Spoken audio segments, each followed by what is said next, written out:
साथियों नमस्कार। कोई भी गाय आप देख लीजिए, चाहे वो क्रॉस ब्रीड है चाहे वो प्योर है। क्रॉस ब्रीड में ज़्यादा समस्याएं आती है, प्योर में थोड़ी समस्या कम आती है, लेकिन प्रॉपर हीट में नहीं आना और समय पर गाभिन नहीं ठहरना, ये दो बड़ी समस्याएं हैं। अभी बारिश का मौसम जा रहा है और अब आगे जो मौसम आ रहा है वो मौसम आ रहा है गायों के गाभिन होने का। और अगर ऐसे मौसम में वो गाभिन नहीं हुई तो फिर बहुत देर हो जाएगी, बहुत बड़ा नुकसान पशुपालक भाई को होता है। तो ये आज एक ऐसा तरीका मैं आप लोगों के लिए लेके आया हूँ। वो तरीका अगर आप इस्तेमाल करते हैं तो भाई इनफर्टिलिटी, बांझपन की तरफ जो गायें जा रही है, जो समय पे गाभिन नहीं हो रही है, उनको ठीक करने में ये फॉर्मूला बहुत ही गजब का काम करेगा।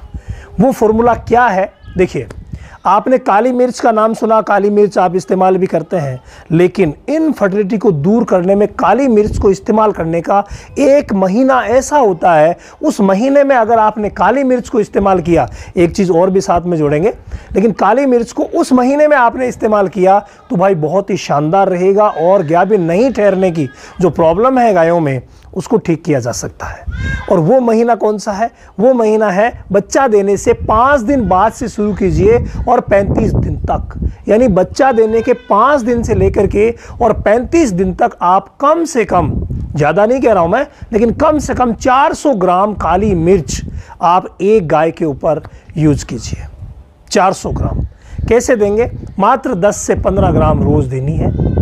10 से 15 ग्राम देंगे तो 35 दिन में आप हिसाब लगा लीजिए, उतना आपको काली मिर्च देनी है। ये बहुत ज़्यादा ज़रूरी है। जो गाय, जिस गाय ने पिछली बार आपको परेशान किया, बहुत बार रिपीट हुई, उस पर आप ये फॉर्मूला इस्तेमाल करके देखिएगा।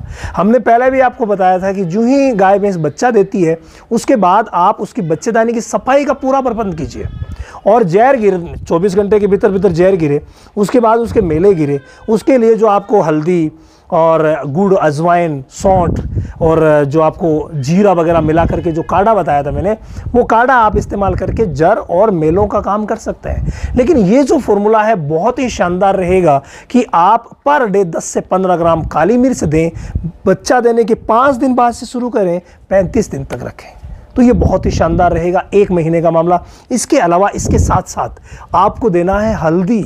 जी हाँ, हल्दी भी बहुत ज़्यादा ज़रूरी है। 30 से 50 ग्राम आप अगर चाहें, जैसे मान लीजिए सर्दी का मौसम है तो आप 50 ग्राम दे सकते हैं और गर्मी का मौसम है तो 30 ग्राम दे सकते हैं। इसी तरीके से काली मिर्च को भी गर्मी के मौसम में 8 से 10 ग्राम कर दीजिए और सर्दी के मौसम में उसे आप 15 ग्राम तक दे सकते हैं। तो इस तरीके से आप ये डोज, जैसे 30 ग्राम अगर आप रोज़ के देते हैं तो 1 महीने तक आप हल्दी भी दीजिए। ये बहुत ही ज़्यादा ज़रूरी है कि 1 से 1.5 किलो या 2 किलो तक आप हल्दी टोटल अपनी गाय को दे सकते हैं और जो इनफर्टिलिटी की शिकायत हो रही है उसको आप मिटा सकते हैं। हम क्या करते हैं, जब शिकायत हो जाती है, बार बार रिपीट होने लग जाती है, तब हम इलाज करवाते हैं, फिर सोचते हैं यार क्या हुआ। तो क्यों ना ये पहले से ही तैयारी कर लीजिए। 5 से 35 का जो फॉर्मूला है इसको आप इस्तेमाल कर लीजिए, कहीं दिक्कत नहीं आएगी। बस साथ में सपोर्टिव चीज़ें आपको करनी पड़ेगी। जो ही आपकी गाय भैंस बच्चा दिए हुए 20-21 दिन की हो जाती है, आप उसकी डिवॉर्मिंग करवाइए। 10 दिन तक आप लीवर टॉनिक दीजिए। मिनरल मिक्सर आप देते ही हैं, लेकिन ये हल्दी और काली मिर्च वाला फॉर्मूला है वो 1 महीने तक दीजिए, तो इनफर्टिलिटी की जो शिकायतें हैं वो आपके फार्म से बिल्कुल दूर हो जाएगी। स्काईलार्क पशु आहार, संपूर्ण पोषण, दूध की बहार। स्काईलार्क का वादा, सेहत और लाभ सबसे ज्यादा। अधिक जानकारी के लिए संपर्क करें